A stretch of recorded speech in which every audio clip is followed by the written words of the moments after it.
Hello, everybody. This is Paula coming to you live from my rehabilitation with my from my shoulder surgery, and I'm here today with Richard and James. And is there anyone else on the okay? And then of course my son Tom on drums. So I feel like we've got a little group here, and yet I'm not prepared because I've been sluggish. I'm still reading the Run to the Mountain by Thomas Merton, and as I, I'm finding one thing specific, one trajectory of things about this book, and the first is that he's a fabulous describer of environment and mood and nature, and he really does a good job of that. And he's also like religiously nuts. So he believes that he believes he must have done something and he's going straight to hell, and he's scared of hell, and so he's hurting himself with religion. And I like the describer and the poet way more than I like the religious fanatic. Although I'm learning some stuff about saints I didn't know before. So that's the one book. And I picked up, of course, I said last time, I picked up the book of poetry. And I'm still finishing off The Sorrows of Young Werther. But I don't have anything really prepared to read. So why don't we go to Richard's list first this time? Oh, okay. Let me ask James. James, what's new in your life? Just found someone to come and take over the evening shift and weekends with my mom. A nurse, you that's mean? awesome. James, that's awesome. Is somebody that you know? Yes. Oh my God, I'm so happy for you. I know that's a big worry off your head. Yes. Yeah, great news. Did you interview this person? No, I've known them for 20 years. Oh. So it's somebody that you have a good feel for and that you feel comfortable with, and that's all that matters at this point, because you needed somebody. That was great. Did you go sing karaoke last night? No, I decided to go to bed. Oh, okay. Yeah, I didn't. Greg went to curtain up with Beth, and he came home. I didn't talk to him when he got home because it was too late. I was in bed already. But this morning he told me all about it, and he was very invigorated by all the social contact that he had, and he ran into some people he hasn't seen in a while, and he jibber jabbered all the conversations that went on. It was really fun to see him excited. So that was good. But I started watching a movie, and in the movie, it's supposed to be from 1919. I mean, not the actual movie, but the time period. And it was in Scotland. And I got the distinct impression that the father took the son into the woodshed to castrate him. And at that point, I turned it off. I just couldn't. I mean, there was a lot of sadness. I liked the female character, but there was a lot of heavy. It was a heavy movie. But at that point, that ended the movie for me. That was just too dark. Aren't you going to tell us the name of the movie? I will tell you the name of the movie, but I have to look it up because I don't remember what it was, because I was kind of just, skirting through the movies and just seeing what sounded intelligent and interesting. So I can tell you what it was that I watched, but I think it was a Scottish movie. And let's see, my stuff is Sunset Song. Oh, interesting. All right, let's check it out. Yeah, and it just looked like something that looked moody, and I figured it's something Greg wouldn't want to watch with me. So I turned it on, and and that last bit about castration was just about enough. That was just too dark. It's a Terrence Davies movie.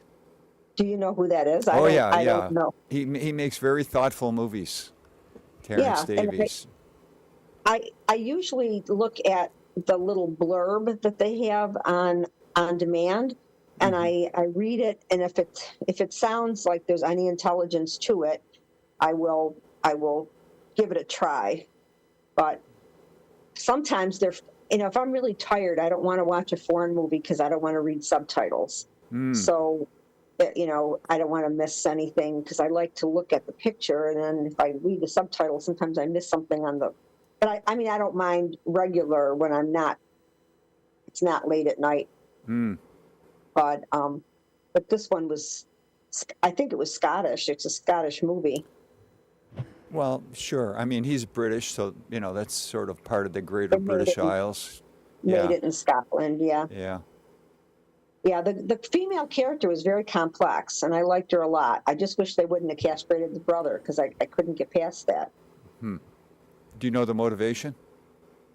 The father was a big fucking asshole. I mean, did the son do something wrong? Yes, he did something wrong, but it was small. And his father had warned him. He had done something in the beginning of the movie, and the father basically punched the shit out of him.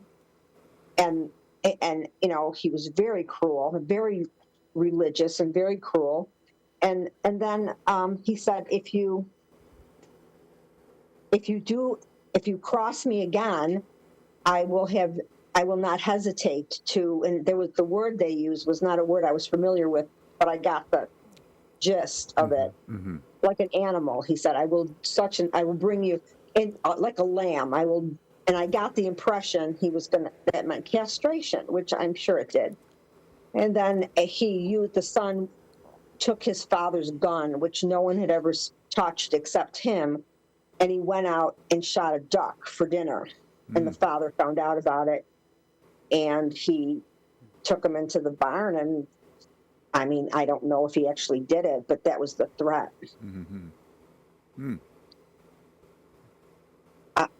He was mentally ill. The father, he was, had some really strange ideas about. He was, I believe, Catholic, probably, because he was forcing his wife to have child after child after child, because it was God's will. So yeah, all in all, it was pretty dark and disturbing, and that was enough. But what is on your list today? Well, since you're speaking of Terrence Davies movies, I did see the movie Benediction, his second last movie. Well, you could call it his last movie because his last thing was a short film, but so his last movie was Benediction. So during World War I, there were people in the trenches who were writing poetry. And then after the war ended, a lot of these soldiers published their poetry, and some of them became famous. So he wrote a movie based on one of those poets. Okay, so which poet was it? Is it an actual poet? Oh yeah, yeah. And and there's actually things in the movie of the actor reading the actual poems that this poet read. So it's about, let's see, Siegfried Sassoon, who I had never heard of. That's not a name I'm familiar with. Right. But when, so what I'm doing is I'm watching the movie and going, well, I wonder if there really is a Siegfried Sassoon. And of course there is. And he's, highly acclaimed. He's considered one of the best descriptions, poems that have the best description of World War I. And what it was like to be in the trenches, etc. Yeah. That sounds like something I'd like to see. I'll look and see if that's on demand or on Prime or something, and if I can find it. There's a cool scene in the movie where, as a soldier, he goes to this church, and he kneels in a pew, and he starts having a conversation with God. And as the conversation goes on, the scene dissolves into him into the future as an old man sitting in the same spot having a conversation with God. I had to watch it like three Wow. times. Like, what the heck happened here just now? Wow. That's interesting. How do you interpret that? That they wanted to show the progress of his thought over the decades. So you think it was actually like like when they show a rose blooming. So like they meant it to be like stop action or whatever that's called, Yeah, photography showing his aging. Oh, right. that's interesting. Yeah, and I'm curious as to how they did it. Like, how did they transform the Oh, face there's into the so much technology now to do things like that, you Right, know? right. I mean, there was a movie that came out 2 years ago where they wanted to show Robert De Niro as a young man, and they did it on a Oh, computer. yeah. Yeah, Yeah, I didn't see the movie, but I did see the transformation on one of the talk shows. He was a guest, yeah. and I did see that. Do you think it's a good thing? Um, I don't see why it's bad. Me neither. How about you, James? Actors would say the problem with that is a studio being able to make something completely digitally and not paying the actor for his likeness. Oh, well, yeah, when that happens, but as far as digitally de-aging someone or aging someone, before they used to just do that all with makeup. Well, what it does is it helps your estate. So, for example, James Dean made 3 movies. Now, I'm sure studios have contacted the James Dean estate and said, can we make a new movie with a computerized version of James Dean, and you will get paid as much as he would get paid if he were alive? But would they have to pay the family, the estate? Well, I think that's part of the deal from the last strike. Oh, okay. Remember All right, the that writer's makes strike sense. and everything, and the actor's I strike? know. Yeah. I wasn't sure, what, I thought that was mostly, they were worried about getting residuals from things that are viewed on the computer. I So, didn't, you know who's complaining about this, though? Who? Let's say you want Clark Gable to be the star of the next Mission Impossible movie. Tom Cruise would have a problem with that. You know what I mean? can you imagine? I mean, do you think it would look realistic if they did that? At the way the technology is moving, I would say yes. Wow. They could have Laurence Olivier playing opposite some modern actress. They could.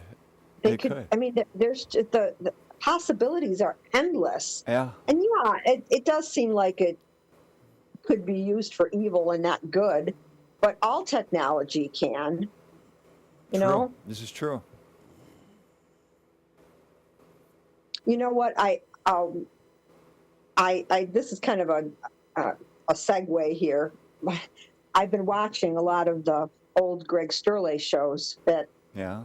Nessa and Tom have so wonderfully put on YouTube. I haven't posted that many of them yet, but I've been sending Tom the names of the people that are in the shows. And I didn't remember how often Tom Nemo was on site doing drawings of the guests. Wow. Now that you mention it, you've just brought up a memory. You know what? And I'd forgotten about it. And then as I'm watching, of course, a lot of them are sequential. So, he was there for a period of time. Yeah. And there, I'm going to post one. It's the young Beth Kennedy. And she was their first time on the show. Huh. And she came over the other day and brought me soup. Huh. And so I had seen that particular episode, so I wanted to show her.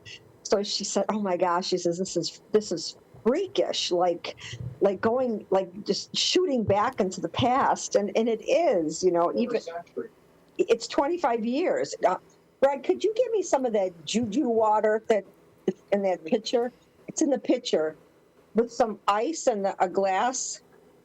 Why do you call it juju water? Because it's the medicine that my friend James gave me. Probably 4 ice cubes. James, do you mind her calling it juju water? Not at all, as long as she drinks it. Well, hey, I'll do anything to get better quickly. For me to take a walk around the block just to get away from the house, it is that was a act of desperation. But yeah, so watching the shows has been really fun. And you come across people who aren't with us anymore, and you see how people looked 25 years ago, and all the at one point as we're watching it, Greg said, I feel like calling that number on the screen and complaining about this jerk. Meaning himself. Yeah. Well, we got that. People at home may not get that. Well, no, I mean, it was fun. It was funny, and everybody knew what to expect. Most people knew what to expect when they came on the show. But yeah, it's been a pleasure watching all that stuff. I just I watched like the one day when I wasn't feeling that great. I watched like 5 hours. What this reminds me of is in the last years of his life, Groucho Marx would occasionally appear on talk shows. Johnny Carson, etc. And or authors would go to his house, and they would, like Playboy went there and they interviewed him for Playboy. Yeah. In one of the Playboy articles, they said that his favorite pastime is getting out his movie projector and watching all the You Bet Your Life episodes, which were not, they were not scripted. He would just talk to the guests, right, and see what came up, He considered that his best work. Isn't that interesting? Do you want to know something? Those are hilarious. He was so quick on his feet. He was, they're probably on YouTube. Everything's on YouTube. It's ridiculous. It's like, I remember 20 years ago when Greg and I went to the Broadcasting Museum in New York, and we got to order shows that we wanted to see, that we remembered from childhood or whatever. And they put them on a screen for us, and it was like magic. And now all you gotta do is go on YouTube, and you can find anything. Anything. It's the Broadcast Museum of the World. Yeah, right. And it's interesting, like you can do that with music on YouTube also. So if you're not fussy about the quality of the music, you can practically listen to anything. Yeah. I've been trying to, I'm looking at my CDs, and when James was here, we were talking about it. I have this whole bunch of CDs, and I think to myself, I never play them because I can just put it on the computer. My speakers aren't great on my computer, but my ancient sound system, which is cheap to begin with, I think I got it in like 1989. And if I'm not mistaken, one time you showed me your CD collection. Yeah. You had every Steely Dan CD ever issued. I do have. You still have that? And not only all the Steely Dan, but I have the what's his name? The skinny guy from Steely Dan. I can't. Oh, you mean when he went off and just did Donald Fagen? Donald Fagen. I've got his 2 albums too. Huh. I didn't do Becker. I wasn't crazy about Becker, but the other. I love Steely Dan. Their lyrics are enigmatic. No matter how many times you listen to them, you can interpret them in so many different ways. So that's what I like. They're poetry. I like that, but I also like the music is complicated. It's a jazz fusion kind of a rock jazz fusion thing Sure. that they do. How do you Like, interpret that song, Ricky Don't Lose That Number? Like, why shouldn't Ricky lose that number? um, I Like don't burn your bridges. You need to come back to the people who you. or just right or just yeah. I think Ricky's onto some bad shit. You know? And Is the kind number of, a phone number or is it symbolizing something else? no, I think it's a phone. I've always thought it was a phone number, but it could Uh-huh. be symbolized. But that's what I mean. You can interpret and interpret and interpret. Yeah. Or could a number? A lot of times, is slang for a joint. This is true. Ricky, don't lose Like that that's your number. only It's the source of only one- relaxation, Ricky. Don't It's lose the it. only one you own. You might use it if you feel better when you get home. It could be a joint. Now that I'm thinking of the lyrics. James, do you remember when that was on the radio all the time? Tonight when I chase the dragon. Yes. I can sing the whole song for you if you like. But yeah, that could be. I never thought of it like that. But if you, in the context of the lyrics, it could be about a joint. Mm. Ricky, don't lose that number. It's the only one you own. You might use it if you feel better when you get home. So, in other words, don't use it unless you feel better. Like, Well, don't or use it if you're maybe depressed. Ricky was stoned out of his mind, Yeah. and they were getting rid of him because he was, getting in. Of course, when you're stoned, you don't get into too much trouble because, you're. It's kind of the anti-motivation drug. So, but the thing is, they gave him an extra joint so he could have it when he got home in his pocket. Oh, they were kind of pushing him out the door. Pushed him out the door because he was bringing the party down. Whole new interpretation live here on the Common Book Show.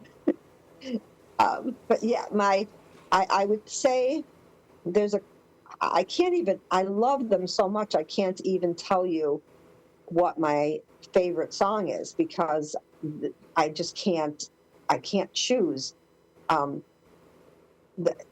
I think that album Pretzel Logic had so many good songs on it. Oh, it was. There is not a dinky song on any of their albums. That even the later one, like Gaucho. Gaucho is not my favorite album, Yeah. but all the songs are better than a lot of the songs. Even the album cuts are better than other people's hits. But there's a song Green Earrings, which I love because of I like the rhythm, the don't this really funky under rhythm that it has. I love that song, but I can't say it's my favorite because there's too many favorites. Were you ever inclined to see them in person? I did see them in person. I saw them in person twice. Did they live up to your expectations? Yes, they did both times. The bands were great. They were consummate professionals musically, and they always had the best musicians. They didn't really have a band. What they had were recording musicians. They had really excellent musicians, and I got to sit really close the first time I went, probably like the 7th row or something on the floor. And then I went with Greg and when we were in Phoenix and they played the whole Asia album. So, I have a question for you, Richard. What's that? You have always had such a deep personal relationship with music. I mean, you're not one of these people that I imagine dancing around to music, but you had like this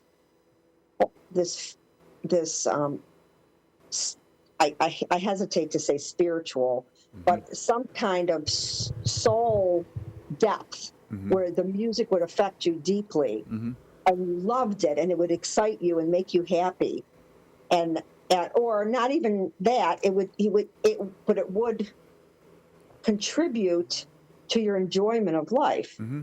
True. And now it seems that you've cast music off. Yeah, Can you it's tell like us I'm in a why? different chapter of my life. Yeah, I've thought of that many times. Someone will Yeah. say to me, Tony the truck driver, he will send me links to songs that he considers valuable.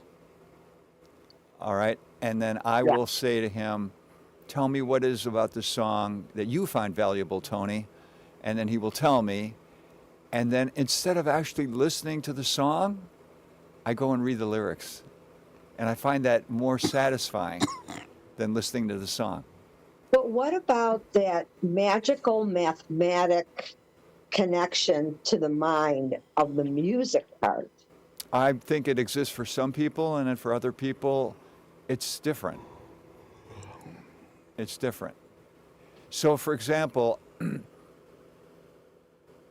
there are Beatles songs that, if you read the lyrics, they're so elementary school that they have no value for me. But I think the music still has. The early songs were, they were girlfriend, boyfriend, love, that kind of stuff. Right, right. It was written for almost like a certain You want to sit in? decade in a person's life. Oh, I is don't think I Greg can there? Yeah, I don't think I can get him in on the screen though, but he is present. Oh, you heard us talking about music, Yeah, and he likes music. You said I'm wearing a Beatles Beatles. shirt right now. he's wearing a Beatles shirt right now. He wants you to know. He's wearing a Beatles shirt? Yeah. Oh, Okay, so you were saying the Beatles lyrics, and they were, they're rinky dink, and I agree with that. yeah, yeah. And I was explaining, see, one of the nice things about corresponding with Tony the truck driver Uh-huh. is he is so deep. All right, he's like a working class. He reminds me of Dostoevsky in a lot of ways. Mm-hmm. And so sometimes he will call me in the depths of a depression, and he will just make a voice recording for me Mm-hmm. of how bad he feels. Yeah. And so in order to communicate with him, I often like to reference music. So I said, Tony, here's a clip to a YouTube video of John Lennon singing Well, Well, Well. And watch how the song progresses. I'm sure Greg knows what I'm talking about. Do you know about the song, Paula? Well, Well, Well? I would.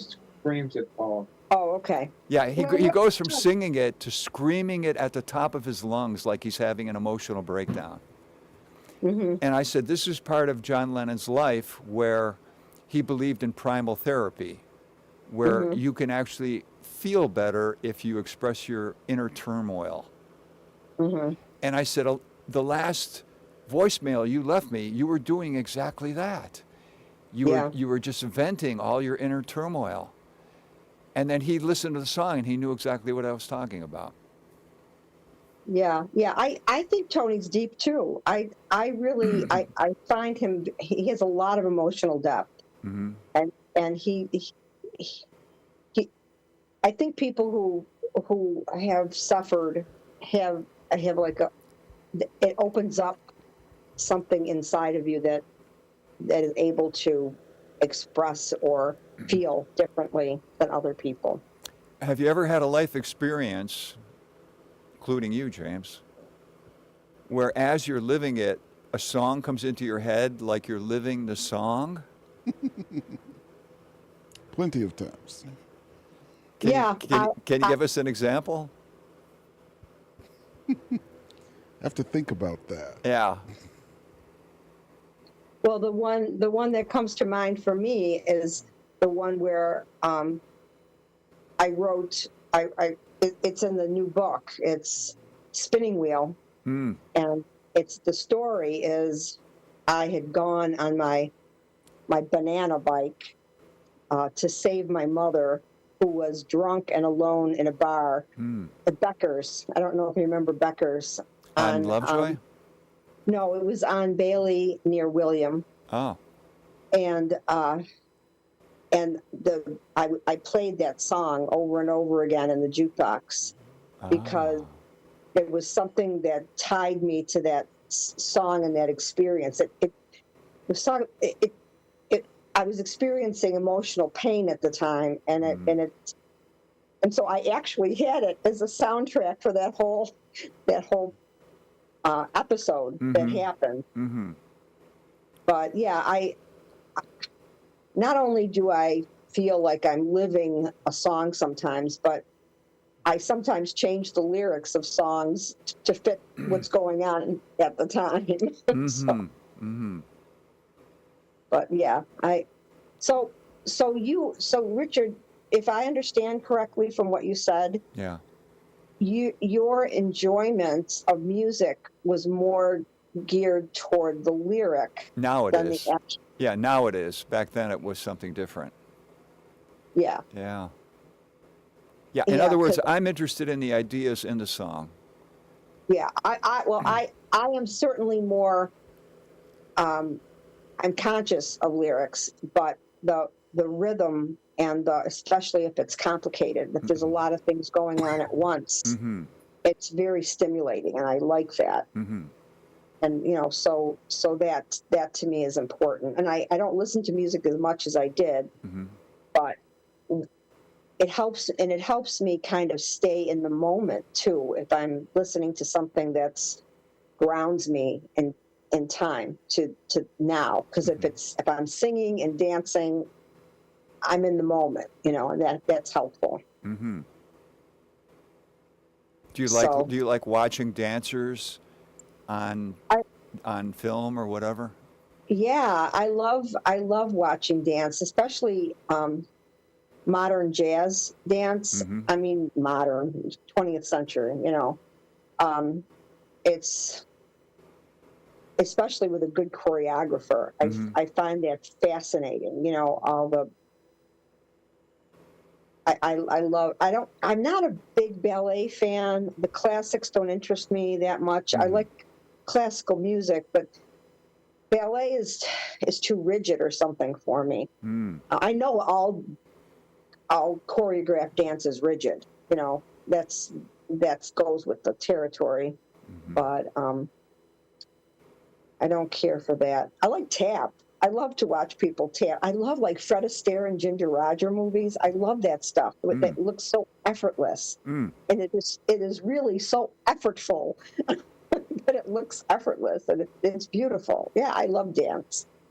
How about Do you, you have any? James? Do you like dance? Something I've never heard you speak about. Well, I don't think I can say straight up I like dance in that I've only ever bought tickets to the ballet because my former wife was a dancer and she would want to go see stuff like that. And I would have rather have been catching up on my sleep at the time. Mm. But But you still went along with it? she was my wife. She didn't want to go alone. And I was paying for it anyway. But the thing is that I do like the interpretive part of dance, but I would rather discuss it with someone who is a dancer Mm. because it's like I'm an actor, and one of the things that I like doing is, for instance, the movie Monsters Ball. I like to discuss that movie with people because I think that it's misunderstood by a lot of the general public. Mm-hmm. Mhm. One of the things is people will say, and Halle Berry got an Oscar for this. And I like to tell them she won the Oscar in the last 5 minutes of the film, which is why a lot of people don't get it. They get into this thing that actresses win an Oscar for playing a prostitute or a nun, which is strangely true. Or a prostitute nun. Yeah, that too. But if you watch Monsters Ball, there's this whole thing that happens inside your head because Halle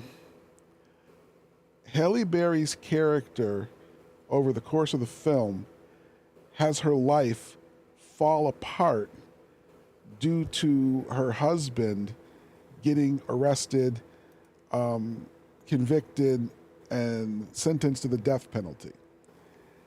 And she can't make it without her husband taking care of the things that he took care of. So first she loses her car, and then her house, and her son dies because, among other things, they've lost all this other stuff. He's a diabetic. They have to walk everywhere. Diabetics need air conditioning, and here he is walking around in the deep south in the summer, and I think he ends up getting hit by a car, but he can't keep up walking anyway. So her situation disintegrates to the point where she loses her job and she ends up living with this guy. And all she knows is that this guy was one of her customers. But as those who've seen the movie, spoiler alert, know, he's actually the person or one of the people who walked her husband down the aisle and to the electric chair and strapped him in. Which is one of the reasons why he's doing so much to take care of her, because he finally sees the other end of what he did and how it affected her. But he, of course, never tells her this. But in the last 5 minutes of the film, he goes to the store to pick up ice cream before the supermarkets close. And he leaves open the door to this room that's always been locked. So, of course, she snoops in the room to see what is the big deal about this secret room. And what she finds in the room is stuff that belonged to his son and a picture that her dead husband drew of the son and the guy she's now living with in their prison guard uniforms. And she puts two and two together.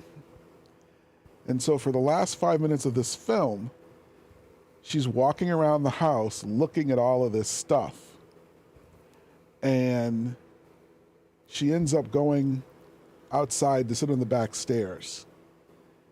And he comes back from the supermarket completely unaware and comes up to give her the ice cream.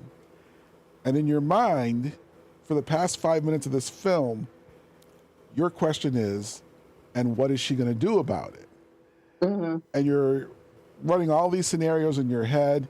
You think maybe he's going to come home and she's going to blow his brains out. You don't know. And he sits down, he hands her the ice cream. He pulls out his own little, because he got the little quarts, the Haagen-Dazs size. So he has his own flavor, she has her own flavor. And he starts eating, because again, he's still unaware. And there's this moment where you see it in her face, where she looks at him, she looks at the ice cream, and you can see where she just says, well, this is just where I am. I accept this is my life now. And she takes top off of the ice cream. I've seen that movie, but it's been so long that I couldn't remember any of the things. I was getting little flashes as you were telling the story, but I remember liking the movie. I just don't remember it. But I tell people that's where she won the Oscar. That 5 minutes where you're trying to go along with her thought process and what am I going to do about this? And then when you see her say, nothing.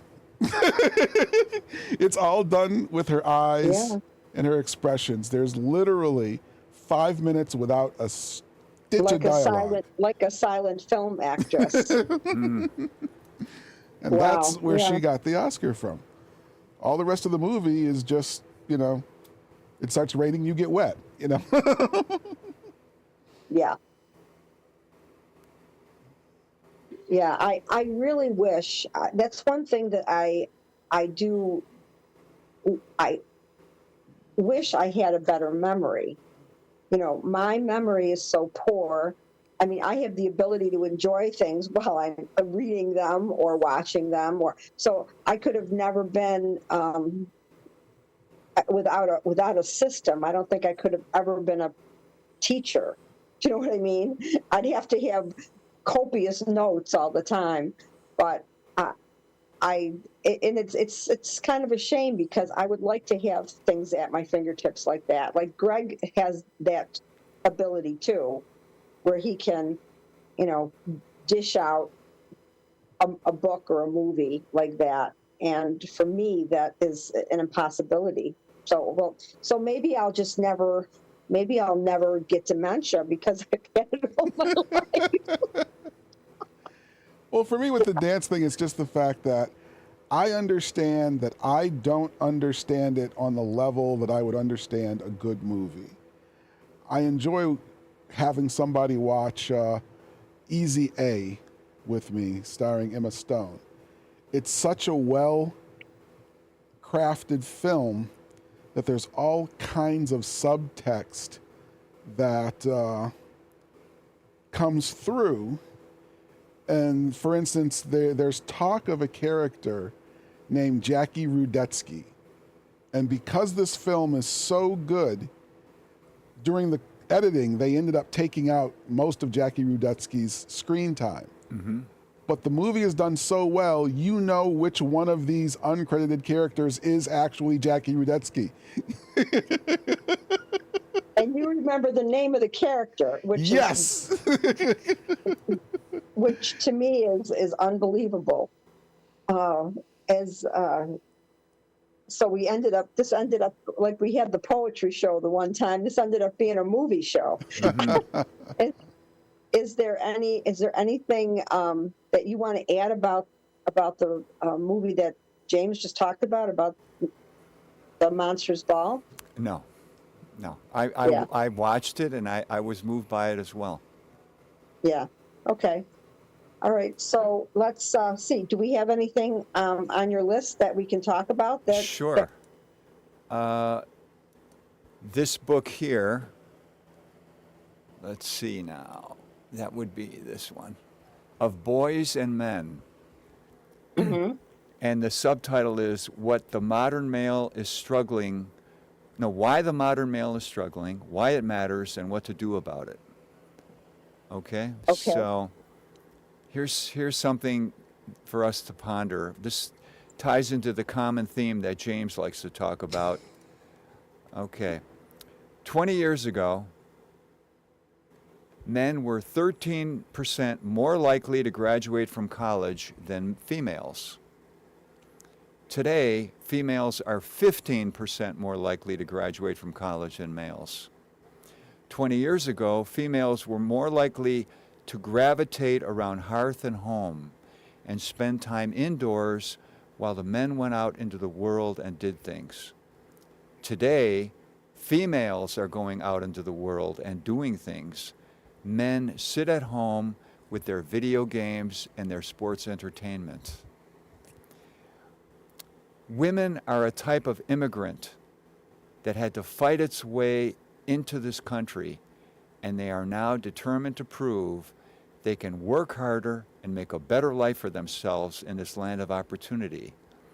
They are persevering in spite of their newly displaced right-wing males who, like the right wing of the conservatives, are diminishing immigrants.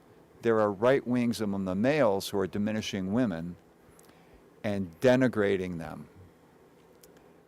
In terms of economic standing, giving birth to a child is like being hit by a meteor for a woman. It totally disrupts her life. Whereas for a man, they barely notice any difference. Uh, I mean, I would agree with everything, everything in that. Uh, okay, let's take it from another angle. Men were always expected to be the breadwinner.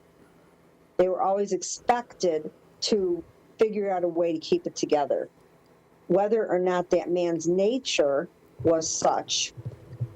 Women were always expected to take care of the home and to take care of the children, whether or not their nature was as such. So why? And I am all for women staying home and having kids if that's what they want. Some women want to do that. But why can't we take each individual and say to them, what's your path? You know, what do you and it may change. There may come a moment when a man who looks at a woman's world and says, shit, I'll do that.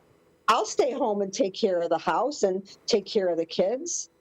Let her go out to work. And she comes home and she does what a man does. She changes into her comfy clothes. She reads the paper. She gets served dinner. She gets she gets to, her own time. And the man instead is doing the dishes and cooking the meal and taking care of the kids. And he might look at that after he's experienced it, because fire experienced is way hotter than fire imagined. So Right. you can think to yourself that, and a man might think, wow, this sounds like a great deal. I'm going to do this. And the woman goes out to work. And then once that guy is exhausted at 7 o'clock at night after he does the dishes, or 8 o'clock at night, wait a minute. It wasn't this hard going out to work and making a living.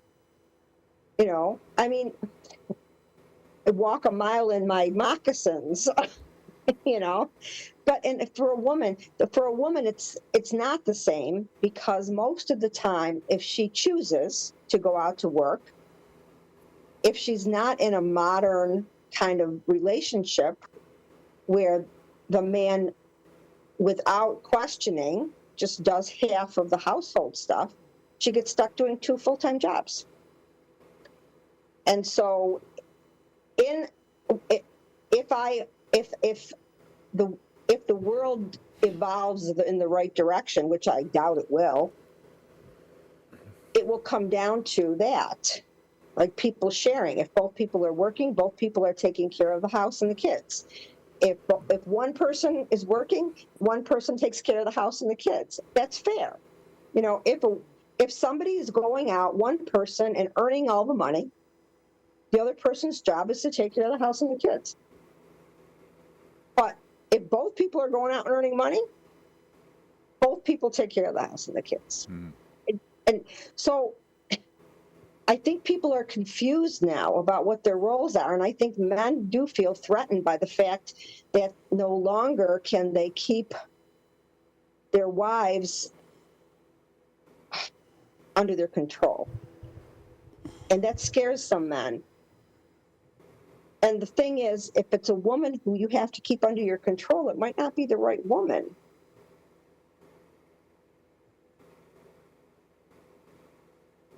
I mean,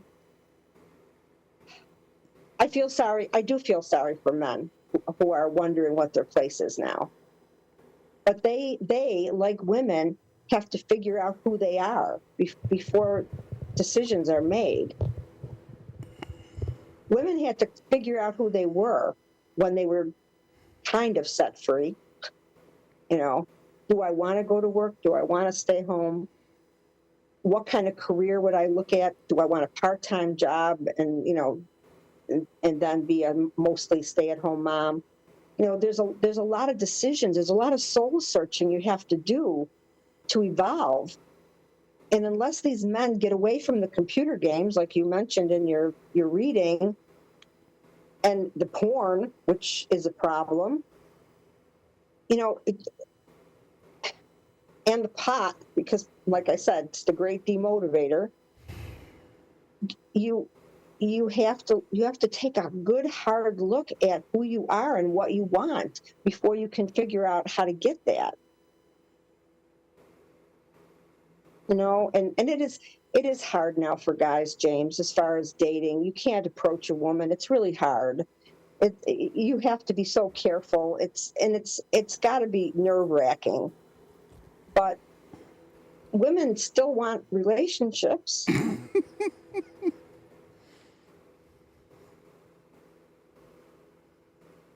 But you think that they're not looking for love, they're looking for a handout. I haven't said that. The thing is, sure, women still want relationships. They just have 400 things on their list of criteria to start a relationship. And you're not allowed to put them to the same kind of scrutiny, even though men's list of what they want for a relationship is infinitesimally small. And I don't know the guy who would find the trade-off between working in the coal mine and taking his wife's position at home as a stay-at-home dad to be a trade that he would feel is well, no, a problem. you're taking it to extremes. You always accuse me of taking it to extremes. There just aren't that many coal mining jobs anymore. A lot of the clean technology jobs that are being developed now could be done by a man or a woman, and that coal mining job, I don't think anyone in their right mind would choose without having it foisted upon them by family tradition or location. Nobody moves to a coal mining community to be a coal miner. Okay, what job would you like to discuss then? I would like to discuss a job, let's say car salesman. Okay. Yeah, it's a hell of a way to make money, but you can make a lot of money doing it. Mm-hmm. And you go out and you're hustling, and I know there's a lot involved, or a state employee. Depending on your education. Okay, let's put it at high school education. Let's not even go into the college level positions. A salesman, a clerk for the state, which doesn't need a college education. Somebody who is working in a factory where they're assembling things. That's a stressful job, and a lot of physicality, but women do them now too. Working as a manager at McDonald's, which blows, but women do that too. So these are the kind of jobs. But if they're living in a traditional household where the woman is taking care of almost everything except the things like grass cutting and taking out the garbage. And why can't the women grass cut and take out the trash? They can, but I'm saying traditionally those are taken care of by the man on the weekend, because he cares about the lawn, and she couldn't give a crap because she's pulling out her hair because she's taking care of 3 kids and cooking. I'm glad 3 you meals a said day. that, because part of the problem about the housekeeping is the difference between the levels that the men and the women care about the housekeeping. There are things that the woman feels should be done a certain way that the guy wouldn't You care mean sanitary? Yeah, I think the word is sanitary, and that's something that we've had hammered into our heads since children. It's like, don't leave the toilet without washing your hands, because if you touch that doorknob, the next person that comes around and touches the doorknob is going to have your poop on their hand, We're talking about how often do you sweep and vacuum the floor? How often? I am so. That's when I had a cat. When I had a cat, I would do it once a week. Now that I don't have a cat, once every 2 or 3 weeks. So if you're one of those women who believes that should be done every day, can you Then- really then be you upset need to- with the fact that the guy doesn't believe it should be done every day and he wouldn't do it every day? Well, then that's something that the couple has to work out together. Which Like, is, what's an she acceptable complains amount about of his time? level of sanitary, Well, as no. you say. What's an And he acceptable says amount of she's just a time little to go bit too much of an without- OCD. Then why don't they talk about it? Why don't they sit Because down? there's nothing to talk about. This is the standard that she has, and he better toe the line. He married the wrong woman. That's always the answer. It's always the case. That's a sad always answer. You know, I mean, there has to be a level of communication between people to have a good relationship. You have to be able to talk about your feelings. You have to be able to talk about the goals of what you want to accomplish. You have to be You're able to. underestimating the female tendency to say, this is what I want, and it's your job to make that happen. Yeah. Oh God, do you know what, James? I wish I would have had that attitude at some point in my life. I wish I would have had the self-esteem and the courage to say what I wanted, what was important to me like that. If it was, of course, God damn it, it wouldn't have been vacuuming. You know, housework is low on the low end of the priorities. Now, if I was working and my husband was the house husband, I would want a meal when I got home. If the house has to look, I don't like clutter, and it's got to have a certain level of cleanliness so that I don't feel like I'm going to gag when I'm eating dinner. The food part's important. It's not the cleaning part. Again, if the average guy tells his woman, I expect X, Y, or Z, he's got an argument on his hands. You mean about housework? Especially about housework. Well, no, that's what I mean. You sit down and you discuss it, and you make a plan, because if two people are coming from two different households, if one person was brought up in a house where the mother never dusted or vacuumed, that person's going to have, it's going to be at low threshold, and the other person comes from a house where the mother was like meticulous, and she would like shine the top of the refrigerator every week. That person's going to have a different level of what's appropriate. So you're going to have to find a happy medium someplace, because the person that's doing it, there's got to be communication. Do you You're not still believe- assuming cooperation. But that's what a marriage is. If you don't cooperate, you don't have a marriage. Exactly. Well, then see, we're talking like we're from two different planets here. Even in my worst relationships, we had communication. It's like, so I guess that's where. Well, you always got to communicate your position. I would have to interview. That's not, okay. I mean, I could give you other examples. Like, okay, my brother-in-law died a couple years ago, and my sister, when my brother-in-law was alive, he was very fussy about things like the bed being made and the dishes being done, but he had no problem doing that himself because it was important to him. My sister, on the other hand, her husband passed away. Now she can do whatever the hell she wants, which she does. But she wasn't responsible for his idiosyncrasies. You never are. Let me tell you about a constant argument from my first marriage. I worked 12-hour days. She was at home. I would only actually have conscious time 3 days a week at best. The first day I had off, I would basically be comatose for as much time as possible, which left me 2 days, which if I were lucky, included a weekend. And the first thing that I would do when I woke up on that day is wash the mountain of dishes, which sometimes was every dish that we owned. Well, see, that was Hold not. on, that was let not me a go. good Let me go. partnership. Let me go. I I'll know you let got you go. 27 seconds, but that was not a good partnership. Go ahead. Okay, it was not a good partnership. What do you have to say, Richard? Yeah, she was home. She should have done the dishes. That was wrong.